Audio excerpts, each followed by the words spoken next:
Hello everyone, আসসালামু আলাইকুম। কেমন আছেন সবাই? আশা করি সবাই আলহামদুলিল্লাহ ভালো আছেন।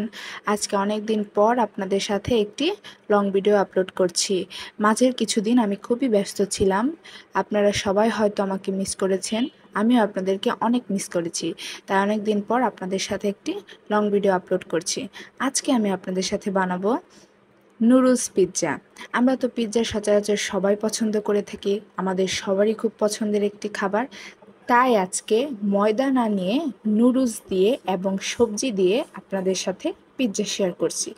তো প্রথমে আপনারা দেখতে পেলেন চাল কুমড়াকে গুল গুল করে কেটে নিয়ে আমরা ওগুলোকে হালকা তেলে ফ্রাই করে নিয়েছি, হালকা ভাজা ভাজা করে নিয়েছি। এরপর আমরা এখানে দুটো নুডলস আগে থেকে সিদ্ধ করে নিয়েছিলাম। এরপর এখানে আমরা 3টি ডিম দিয়ে নিয়েছি। এরপর এখানে পরিমাণ মতন পেঁয়াজ কুচি এবং কাঁচামরিচ কুচি দিয়ে ভালোভাবে এটাকে নেড়েচেড়ে মিশিয়ে নিয়েছি এবং অপর পাশে একটি ফ্রাই প্যানে আমরা সামান্য পরিমাণ তেল দিয়ে নিয়েছিলাম। তেলটা গরম হয়ে যাওয়ার পর আমরা সেই নুডলসটাকে ভালোভাবে ঢেলে দেব। তো এখন এটাই হচ্ছে আমাদের কিন্তু পিৎজার আসল ডো। আমরা যেটা ময়দা দিয়ে করে থাকি সেটাকে আজকে আমরা করেছি নুডলস দিয়ে। বাচ্চারা কিন্তু সচরাচর এরকম ইউনিক কিছু খেতে পছন্দ করে এবং কি আমাদের মতন বড়রাও কিন্তু পছন্দ করে থাকে। আমরা যারা নুডলস লাভার তারা কিন্তু এভাবে নুডলস পিৎজাটা বানিয়ে খেতে পারি।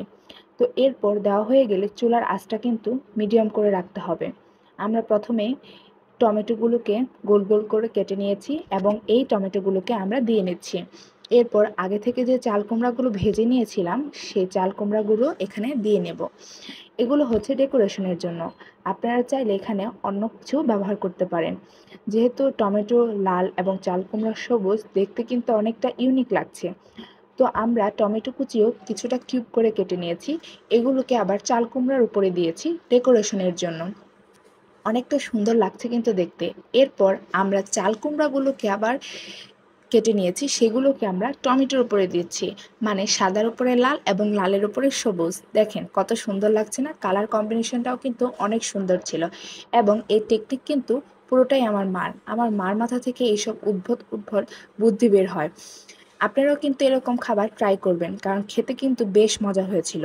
তো আমরা কিছুক্ষণ 5 মিনিটের জন্য লো আঁচে এটাকে সিদ্ধ করে নিয়েছি। এরপর আমরা এখানে পরিমাণ মতন ধনেপাতা কুচি দিয়ে নিয়েছি। এই ধনেপাতা কুচি দেওয়ার পরেও আমরা আবার এটাকে 5 মিনিট সিদ্ধ করে নেব এবং দেখতেই পাচ্ছেন লাস্টের চেহারাটা কেমন হয়েছে, কালারটা কতটা সুন্দর হয়েছে। খেতেও কিন্তু বেশ মজা হয়েছিল।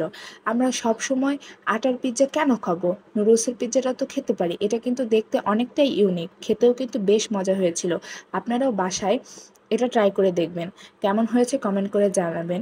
যারা চ্যানেলে নতুন তারা অবশ্যই চ্যানেলটি সাবস্ক্রাইব করে পাশে থাকবেন।